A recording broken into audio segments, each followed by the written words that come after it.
ఆయన మీ పేరు? నా పేరు పండు అండి, చెప్పండి.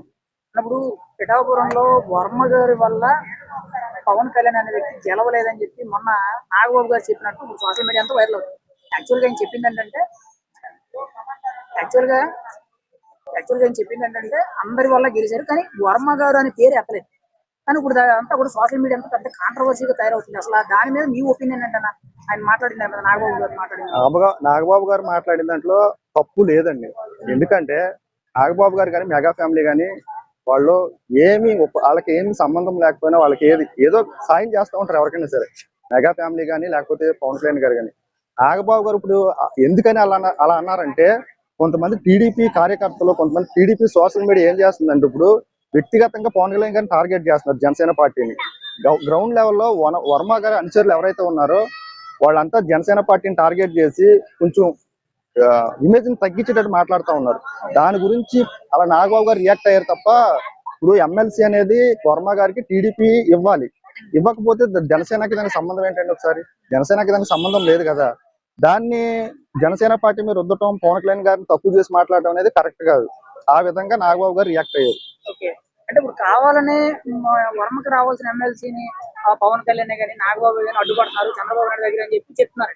అందులో వాస్తవం ఉందనుకున్నారా? అలా అడ్డుపడే వాళ్ళు అయితే ఇన్ని సీట్లు ఎందుకు త్యాగం చేస్తారండి? ఇండివిజువల్ గా ఏళ్ళ రాజకీయాలు చేసి ఏళ్ళ ఎదగాలని చూస్తారు తప్ప 21 సీట్లకి బీజేపీకి ఆ రోజు అన్ని సీట్లు త్యాగం చేసింది కూడా జనసేన సీట్లు త్యాగం చేశారు.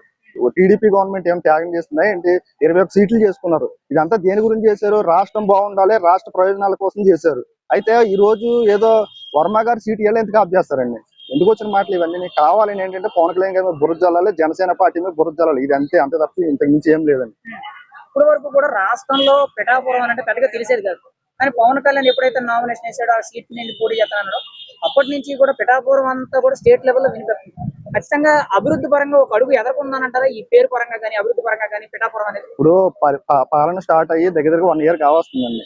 ఆల్మోస్ట్ ఇప్పటికే పిఠాపురం అనేది ఆంధ్రప్రదేశ్ లో 175 నియోజకవర్గాల కాన్స్టిట్యున్సీలు ఉన్నాయి. దీంట్లో ఇంతకు ముందు కూడా ఎవరికి కూడా చాలా కాన్స్టిట్యున్సీ ఎవరికి తెలియదు.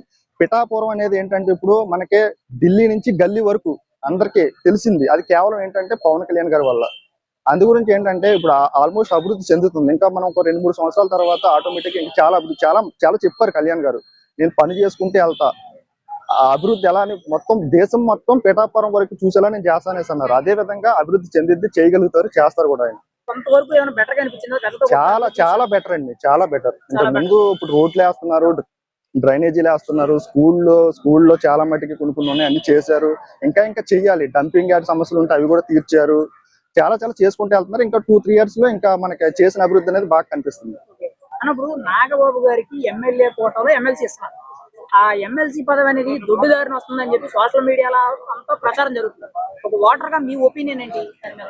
అది తప్పేముంది దాంట్లో అండి. అది రాజ్యాంగ పరంగా వచ్చిన పదవి. అది దొడ్డిదారిగా వస్తుందంటే అటువంటిప్పుడు ఆ పదవి అనేది ఉండదు కదా. ఇప్పుడు దొడ్డిదారిగా వచ్చేది ఏముంది?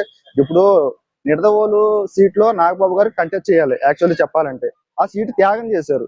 ఒకవేళ ఇప్పుడు ఎమ్మెల్సీ ద్వారాగా ఇప్పుడు ఎమ్మెల్సీ అవుతాడు. ఈయన ఇప్పుడు మన శాసన మండలికి వెళ్తారు. ఇప్పుడు ఈయన వెళ్ళిన తర్వాత వీళ్ళ ప్రయోజనం